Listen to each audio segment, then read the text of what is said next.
নমস্কার পশ্চিমবঙ্গের মাননীয় মুখ্যমন্ত্রীকে।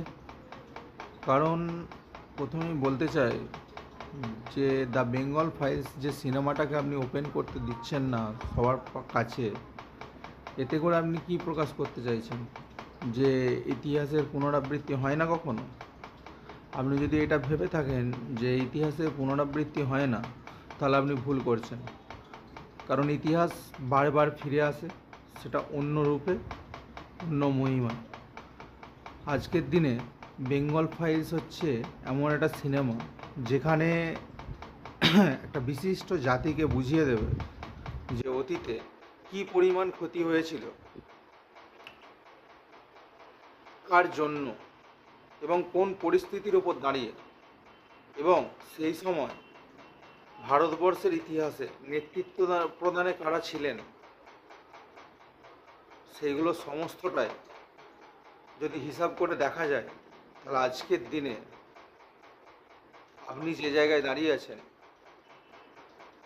একজন মমতা ব্যানার্জি মুখ্যমন্ত্রীর মুখ হিসাবে, সততার প্রতীক হিসাবে আপনি নিজেকে যেভাবে গণ্য করেন, সেই জায়গায় একজন বিবেক অগ্নিহোত্রীর মতো পরিচালককে আপনি যেভাবে পরিচয় দিচ্ছেন পশ্চিমবাংলার, এতে করে পশ্চিমবাংলার যে সুখ্যাতি ছিল, সত্যজিৎ রায়কে নিয়ে যে গর্ব ছিল, সেই গর্ব আজকে পশ্চিমবাংলা থেকে মুছে যাচ্ছে।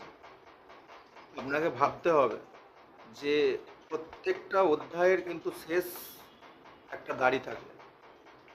এটা আপনাকে বুঝতে হবে যে আপনার সেই দাড়িটার পর যখন নতুন অধ্যায় সূচনা হবে, আপনার নাম হয়তো ফিরে আসবে, কিন্তু সেখানে কালো লেখাতে আপনার নাম চলে আসবে, ইতিহাসের কালো অক্ষরে আপনি গৃহীত হবেন।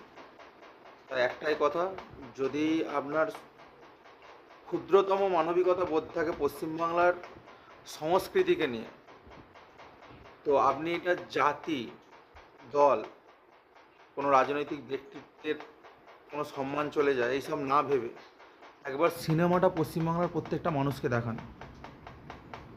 আশা করি ভারতবর্ষের বুকে